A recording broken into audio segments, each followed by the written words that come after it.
Hello dear friends, welcome to in this video. आज की इस वीडियो में हम लोग डिस्कस करने वाले हैं यूपी डीएलएड सेकंड सेमेस्टर के बारे में और यहाँ पे हम लोग अति लघुत्तरीय प्रश्नों को करने वाले हैं।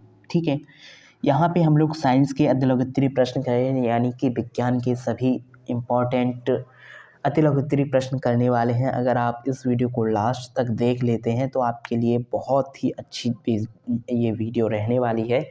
यहाँ से आपको उम्मीद है कि आप 6 के 6 नंबर यहाँ से कंप्लीट ला सकते हो। ठीक है, तो ये प्रश्न बहुत ही ज़्यादा इम्पॉर्टेंट है। एक एक प्रश्न को आपको देखते हुए चलना है। क्या पता इसी में से आपका कोई पेपर में आपके प्रश्न आ जाएं। ठीक है, तो स्टार्ट करते हैं। ये वीडियो ज़्यादा लंबी हो सकती है, आप इसको पूरा ज़रूर देखिएगा लेकिन। ठीक है, ओके, चलिए स्टार्ट करते हैं। प्रश्न नंबर 1 से, प्रकाश संश्लेषण क्रिया को दर्शाने हेतु केवल रासायनिक समीकरण लिखिए। प्रकाश संश्लेषण क्रिया को दर्शाने हेतु केवल रासायनिक समीकरण लिखना है यहाँ पे हमें। तो ये रासायनिक समीकरण आप लिख सकते हो। आप लिखोगे 6CO2 + 12H2O बराबर C6H12O6 + 6H2O + 6O2। ये एकदम बैलेंस्ड रिएक्शन है। ठीक है, इसमें आपको कुछ भी इधर उधर करने की ज़रूरत नहीं है। आपको जैसा लिखा है वैसा आप लिख सकते हैं। ठीक है, अगले प्रश्न पे आते हैं। ये प्रश्न नंबर 2 पे। प्रश्न नंबर 2 है 4Na + O2 बराबर ... समीकरण को पूरा कीजिए।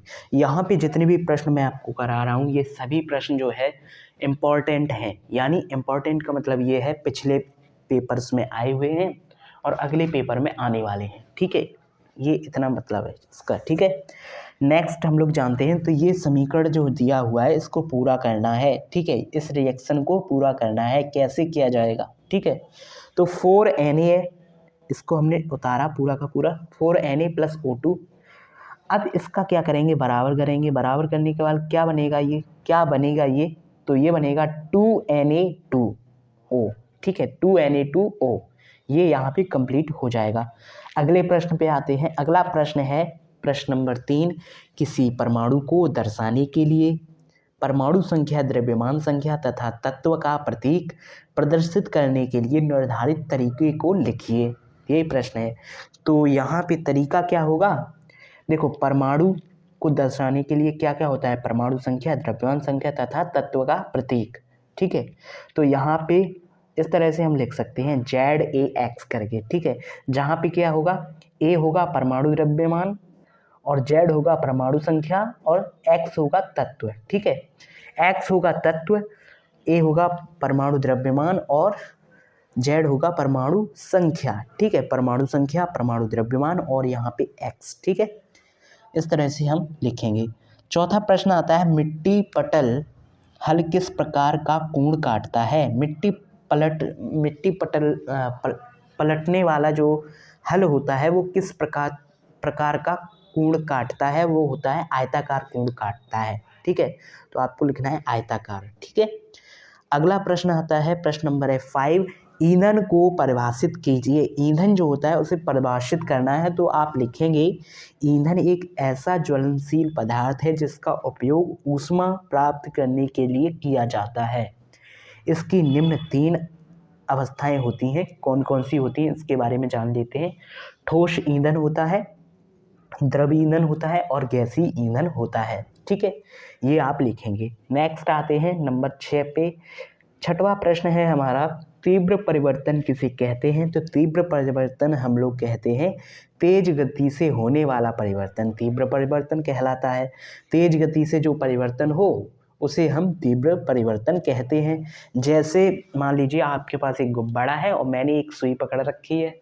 मैंने गुब्बारे में एकदम से सुई चुभा दी, गुब्बारा एकदम से फट गया, तो ये तीव्र परिवर्तन कहा जाएगा। ठीक है, और रसोई में गैस रखी है, गैस पे माचिस जलाई और माचिस को लगा दिया तो गैस जल जाएगी,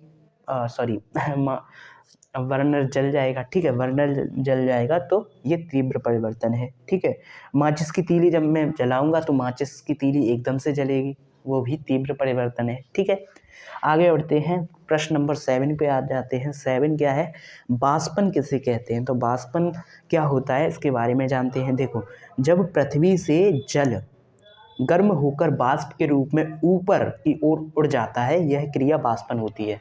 जैसे मान लीजिए तवा जो है, तवा जिस पे रोटी बनाते हैं, उसके ऊपर अगर गर्म तवे पे पानी छिड़का जाए तो वो वाष्प बन के ऊपर की ओर उड़ जाता है। ठीक है, ओके, तो ये क्या होता है, बाष्पन कहलाता है इस तरह से। तो आप क्या लिखेंगे, जब पृथ्वी से जल गर्म होकर वाष्प के रूप में ऊपर की ओर उड़ जाता है तो यह क्रिया जो होती है बाष्पन कहलाती है। नेक्स्ट प्रश्न में आते हैं। नेक्स्ट प्रश्न क्या है, चाल किसे कहते हैं। तो चाल क्या होती है, चाल किसे कहते हैं, इसका मात्रक भी लिखिए। ठीक है, मात्रक भी लिखना है। तो चाल किसी वस्तु द्वारा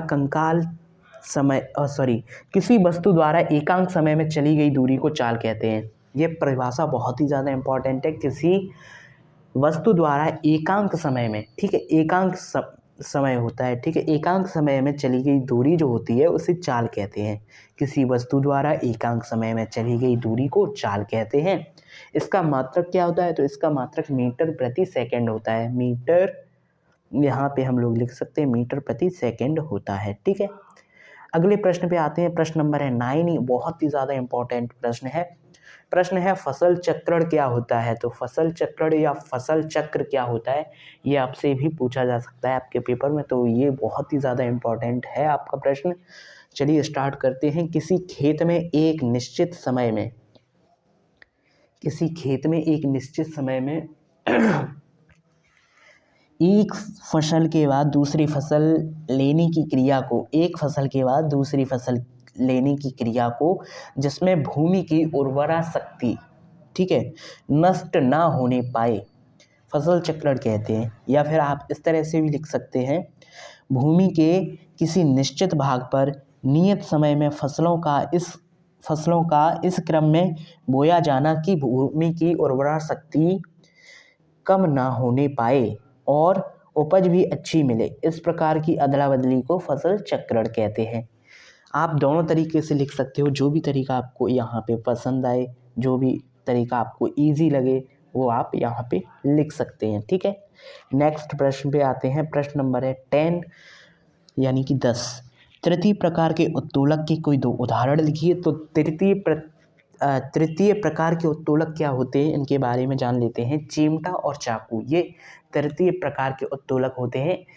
इन पे बल जो होता है बीच में लगाया जाता है, मध्य में। ठीक है, चिमटा और चाकू। ठीक है, अगला प्रश्न आता है, मेस्टन हल का मुख्य कार्य लिखिए। मेस्टन हल जो होता है यह ऊपर की मिट्टी को नीचे और नीचे की मिट्टी को ऊपर करता है। इतनी बात आपको याद रखनी है। मेस्टन हल जो होता है ऊपर की मिट्टी को नीचे कर देता है, नीचे की मिट्टी को ऊपर कर देता है। ठीक है, अगले प्रश्न पे आते हैं। प्रश्न नंबर है 12। बहुत ही ज़्यादा इंपॉर्टेंट प्रश्न है, क्योंकि ये प्रश्न सभी के सभी आपके प्रीवियस ईयर क्वेश्चन पेपर के सभी प्रश्न हैं। ठीक है, सिरके का रासायनिक सूत्र लिखना है। तो रासायनिक सूत्र क्या होता है, CH3COOH। यहाँ पे CH3COOH ये आपको याद रखना है। और यहाँ पे अगर सिरके का रासायनिक नाम पूछ लिया जाए तो आप बताएंगे एसिटिक एसिड। ठीक है, ओके, अगले प्रश्न पे आते हैं। प्रश्न नंबर है 13। क्या है प्रश्न, सरल मशीन कितने प्रकार की होती है। तो सरल मशीन आप बताएंगे, सरल मशीन 5 प्रकार की होती है। ठीक है, 5 टाइप्स ऑफ सिंपल मशीन। ठीक है, यहाँ पे कौन कौन सी होती है, तो उत्तोलक, पेच, झुकातल, घिरनी, पहिया या धुरी। ठीक है, कौन कौन सी होती हैं, उत्तोलक, पेच, झुकातल, घिरनी, पहिया या धुरी। ठीक है, पहिया और धुरी ऐसे बोल सकते हैं। ठीक है, अगले प्रश्न पे आते हैं। प्रश्न नंबर है 14 यानी कि 14वां प्रश्न। और यहाँ पे प्रश्न ये है कि सौरमंडल में सूर्य के सबसे नज़दीक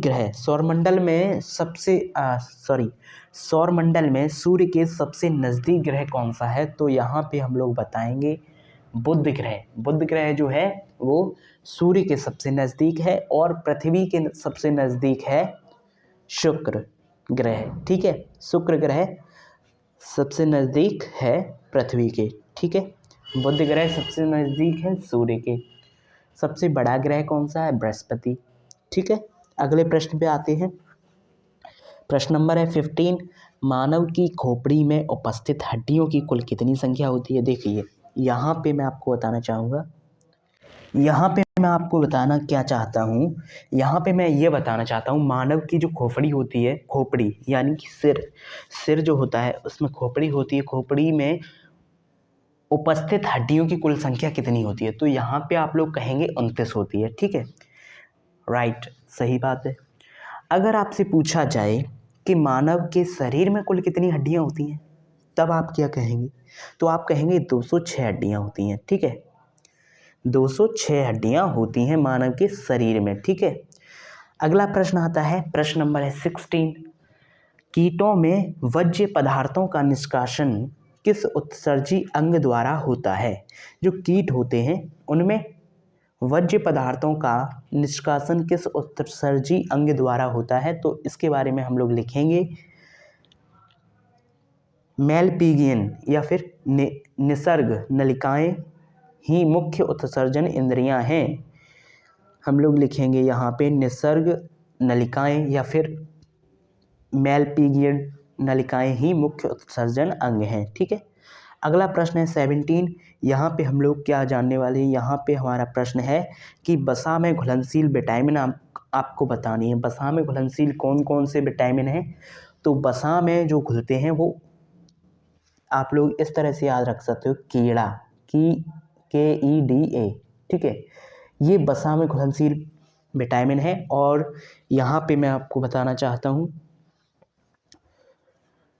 बी और सी विटामिन जो है वो जल में घुलनशील है, बी और सी, ठीक है। बी और सी विटामिन जो है वो जल में घुलनशील विटामिन है। अगले प्रश्न पे आते हैं, प्रश्न नंबर है 18। प्रश्न क्या है? किसी एक अम्ल एवं एक क्षार का रासायनिक सूत्र लिखिए, ठीक है। किसी एक अम्ल एवं एक क्षार का रासायनिक सूत्र लिखिए, केवल एक का लिखना है। तो आप यहाँ पे लिख देंगे कि अम्ल और क्षार। अम्ल में आप लोग लिख सकते हैं HNO3 और क्षार में लिख सकते हैं NaOH, ठीक है। एक एक का लिखना था, बाकी और भी आप लोग जान लीजिए। इतना तो आपका आंसर हो गया और आपको 1 नंबर मिल भी जाएगा।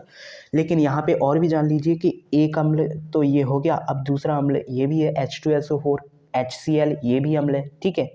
यहाँ पे क्षार की बात करें तो NaOH, KOH, NH4OH और MgOH का होल ट्वाइस, ये सभी क्षार हैं। ये क्षार हैं, जिनमें OH आ रहा है वो क्षार हैं, और जिनमें H आ रहा है यानी कि हाइड्रोजन यहाँ पे आ रहा है वो अम्ल है, ठीक है। अगले प्रश्न पे आते हैं।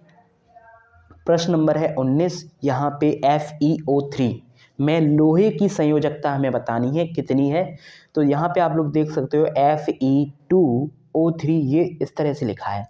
अगर हम इसमें Fe और O3 अगर हम इसमें संयोजकताएं निकालें तो हमारी क्या निकलेंगी?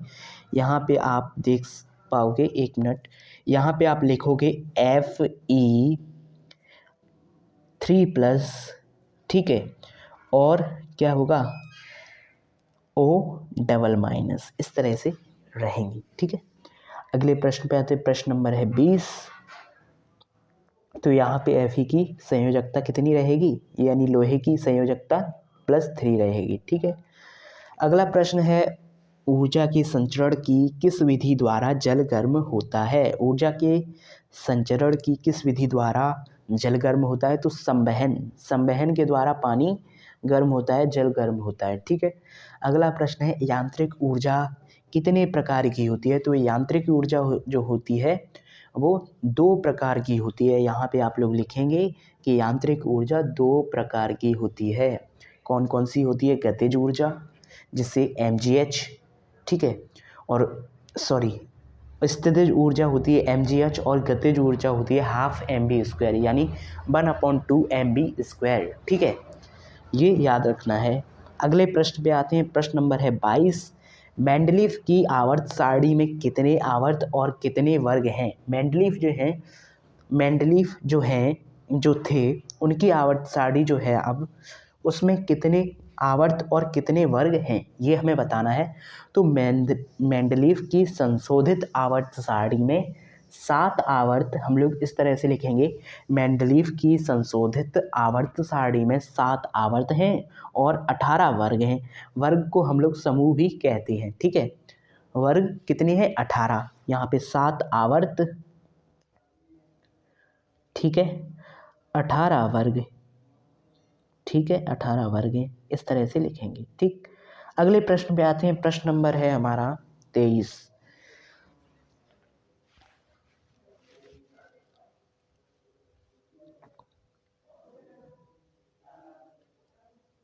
मेरेस्मस रोग किसकी कमी के कारण होता है? मेरेस्मस रोग जो होता है वो किसकी कमी के कारण होता है? तो ये प्रोटीन की कमी के कारण होता है, ये बात आपको याद रखनी है। और आपको आंसर किस तरह से लिखना है? तो आंसर आप लिखेंगे कि मेरेस्मस रोग प्रोटीन की कमी के कारण होता है, ठीक है, प्रोटीन की कमी से होता है, ठीक है। और माँ का दूध ना पीना या भोजन उचित मात्रा में ग्रहण ना करना भी मेरेस्मस रोग के कारण हो सकते हैं या हैं, ठीक है। ओके, अगले प्रश्न पे आते हैं। प्रश्न नंबर है 24। 24वां प्रश्न है, कास्टिक सोडा और खाने वाला सोडा का रासायनिक सूत्र लिखना है। तो कास्टिक सोडा जो होता है वो Na2CO3 या फिर NaOH होता है, और खाना सोडा NaHCO3 होता है, ठीक है, NaHCO3 होता है। इन दोनों की फॉर्मूले अच्छे से याद रखनी है, सूत्र अच्छे से याद रखने हैं। क्या है? कास्टिक सोडा को NaOH भी बोल सकते हैं, ठीक है, और यहाँ पे Na2CO3 भी बोल सकते हैं। कास्टिक सोडा, ठीक है, कास्टिक सोडा के सूत्र क्या है? Na2CO3 या फिर NaOH। और यहाँ पे हम लोग खाने वाला सोडा होता है उसके सूत्र क्या है? NaHCO3, NaHCO3, ठीक है। ओके, अगले प्रश्न पे आते हैं। प्रश्न नंबर है 25। किसी एक कीटनाशक पदार्थ का नाम बताइए। तो कीटनाशक पदार्थ जो होता है उसके बारे में डिस्कस करें तो कीटनाशक पदार्थ के नाम क्या क्या हैं? DDT है, DDT, ठीक है, BHC है, मेथालीन है। ये क्या है? कीटनाशक पदार्थ हैं, मेथालीन, ठीक है, DDT, BHC और मेथालीन, ये सभी क्या हैं? कीटनाशक पदार्थ हैं, ठीक है। अगले प्रश्न पे आते हैं। विटामिन डी का रासायनिक नाम लिखना है और इसकी कमी से शरीर में कौन कौन से रोग होते हैं ये हमें बताना है, ठीक है। तो आते हैं, प्रश्न क्या है? विटामिन डी की कमी से कौन सा रोग होता है? तो सूखा रोग होता है, ये आपको पता होना चाहिए। सूखा रोग, जैसे हम रिकेट्स भी बोलते हैं। और विटामिन डी का रासायनिक नाम कैल्सीफेरोल होता है। विटामिन ए का रासायनिक नाम क्या होता है? रेटिनॉल होता है, ठीक है, और इससे रतौंधी रोग होता है, ठीक है, विटामिन ए की कमी से।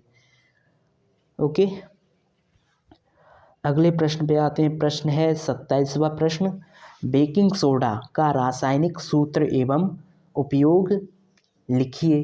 बेकिंग सोडा का रासायनिक सूत्र अभी हमने आपको बताया था, NaHCO3 होता है बेकिंग सोडा का रासायनिक सूत्र। अगर हम रासायनिक नाम के बारे में बात करें तो रासायनिक नाम हो जाएगा सोडियम बाइकार्बोनेट, NaHCO3 सूत्र हो गया और सोडियम बाइकार्बोनेट नाम हो गया इसका, ठीक है। उपयोग के बारे में बात करें तो बेकिंग सोडा जो होता है वो खाने वाला सोडा होता है, हम लोग जानते हैं, और ये ब्रेड में डाला जाता है, ब्रेड, ठीक है, पेय पदार्थ में, जैसे कि कोक में बेकिंग सोडा का यूज़ होता है, पेय पदार्थ में और ब्रेड में और भोजन आदि बनाने में इसका यूज किया जाता है, ठीक है। अगले प्रश्न पे आते हैं। प्रश्न नंबर है 28। जल में घुलनशील विटामिन बताने हैं और वसा में घुलनशील विटामिन बताने हैं। तो मैंने अभी आपको बताया था कि जल में घुलनशील विटामिन कौन से हैं और वसा में घुलनशील विटामिन कौन से हैं, ठीक है। तो जल में घुलनशील विटामिन है BC और वसा में घुलनशील विटामिन है कीड़ा मतलब KEDA। ये जो है विटामिन के, विटामिन E, विटामिन D और विटामिन A, ये जो है वसा में घुलनशील विटामिन है। अगले प्रश्न पे आते हैं। प्रश्न नंबर है 29। घड़ी में चाबी भरने पर स्प्रिंग में ऊर्जा किस प्रकार में एकत्रित हो जाती है? घड़ी में चाबी भरने पर स्प्रिंग में ऊर्जा किस रूप में एकत्रित हो जाती है? ये इस प्रश्न का आंसर हम लोगों को देना है। इसका आंसर होगा यांत्रिक ऊर्जा के रूप में। यांत्रिक यानी घड़ी जो है हमारी वो एक यंत्र है, उसमें हम क्या कर रहे हैं, स्प्रिंग में ऊर्जा चाबी भर रहे हैं घड़ी में, ठीक है। तो ये एक यांत्रिक ऊर्जा के रूप में एकत्रित हो जाएगी, ठीक है। ओके, नेक्स्ट प्रश्न पे आते हैं। प्रश्न नंबर है 30। कशेरुकी प्राणियों के उत्सर्जी अंगों के नाम लिखिए। देखिए, कशेरुकी जंतु कौन से होते हैं या प्राणी कौन से होते हैं? जैसे मैं यानी ह्यूमन, इंसान, जानवर, ये जो होते हैं जिनमें एक ही रीढ़ की हड्डी जो होती है वो पाई जाती है, एक, ठीक है। ये कशेरुकी प्राणियों में आते हैं, ठीक है। कशेरुकी प्राणियों के उत्सर्जी अंग के बारे में हम लोग जानते हैं। तो उत्सर्जी अंग में हमारी क्या होती है? त्वचा होती है, ठीक है।